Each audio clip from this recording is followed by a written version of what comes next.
को राहुल गांधी ने कहा था भारत जोड़ो यात्रा के दौरान कि चीन ने हमारी 2000 वर्ग किलोमीटर जमीन दबा ली है और 20 भारतीय सैनिक गलवान में मारे गए। 20 भारतीय सैनिक गलवान में मारे गए, इसमें कहीं कोई शंका है आपको? सारे देश को पता है, पूरे इंटरनेशनल को पता है। 2000 गज इन्होंने 2000 एकड़ जमीन कही। अगर आप सुब्रमण्यम स्वामी के बयान निकालें, दुनिया भर की सैटेलाइट पिक्चर्स निकालें, पूरी दुनिया की एजेंसीज की रिपोर्टिंग निकालें, तो वो एरिया कहीं उससे ज्यादा है। पहली बात। जो सुप्रीम कोर्ट है वो किस बात पे सुनवाई कर रहा था? With all due regards to the judiciary and the bench, किस बात पे सुनवाई कर रहा था? कि राहुल गांधी ने जो टिप्पणी की वो मानहानि की है या नहीं? यही बात थी ना मेरिट पे, इसके अलावा कुछ नहीं। मेरा सवाल दूसरा है, और जस्टिस दत्ता को ये बात सोचनी चाहिए और पूरी जुडिशरी को भी सोचनी चाहिए कि कल को अगर जुडिशरी को नाम लेकर के कोई भी व्यक्ति, राहुल गांधी, मैं, आप या कोई भी व्यक्ति, उनको कैसे बेहतर जज बना जाए, कैसे सही आचरण किया जाए, कैसे उपदेश से बचा जाना चाहिए, अगर हम ये बातें कहने लगे तो क्या वो इसको पॉजिटिव स्पिरिट में लेंगे?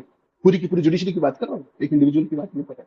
जैसे उन्होंने राहुल गांधी के बारे में कहा, ऐसे ही कोई उनको बताने लगे कि बेहतर जज कैसे बना जाए, वो सही आचरण क्या है, न्यायपालिका से क्या अपेक्षा है, तो जुडिशरी कैसे लेंगे उसको? और अगर उन्हें ये बात पसंद नहीं आएगी तो क्या जुडिशरी की कोई सीमाएं नहीं है? आप जो कुछ कह रहे हैं ऑर्डर में लिखवाइए ना।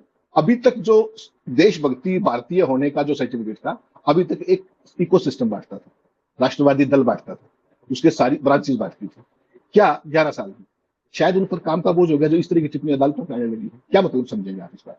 सुप्रीम कोर्ट की इस टिप्पणी का आप क्या लगाते हैं? क्या ये देश ये चाहता है कि देश का कोई भी विपक्ष का नेता, कोई नागरिक, कोई पत्रकार, कोई नेता सवाल ही ना करे, संदेह पर कितना करे, और सरकार जो कहे उसको चुपचाप मान ले?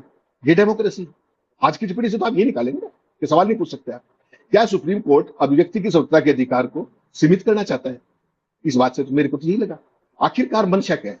ये राम प्रकाश जी, ये तथ्य पूरे देश के मीडिया में छपा, पूरे देश के मीडिया में, इंटरनेशनल मीडिया में आप कवरेज देख सकते हैं कि चीन ने भारत की हजारों वर्ग किलोमीटर जमीन पर कब्जा कर लिया है अवैध तौर पर। बहुत सारे जर्नलिस्टों ने रिपोर्ट किया, सैटेलाइट पिक्चर्स है। उसके बावजूद सुब्रमण्यम स्वामी ने क्या कहा? हिंदुस्तान के जो नागरिक हैं उनको नहीं पता है कि चाइना आकर 4600 स्क्वायर किलोमीटर किसको पार किया है। जो हमने 1996 में जो लाइन बनाई थी LAC, उसको पार करके आकर लद्दाख में से उन्होंने देप्सांग जो है, जो बॉर्डर में है चाइना के साथ, काराकोरम पास का, उसको पूरा ले लिया है। गलवान जिसको हम लड़कर मरकर लिया, उसको भी उन्होंने दोबारा ले लिया है। ये सारी चीजें हुई, क्या सुप्रीम कोर्ट के संज्ञान में ये सारी चीजें नहीं रही होंगी? सुब्रमण्यम स्वामी तो 4000 किलोमीटर से ज्यादा का दावा कर रहे हैं। क्या भारत के किसी कोने में इसको लेकर के भाजपा ने मुकदमा दर्ज कराया? क्या सरकार को मुकदमा दर्ज नहीं कराना चाहिए सुब्रमण्यम स्वामी पे?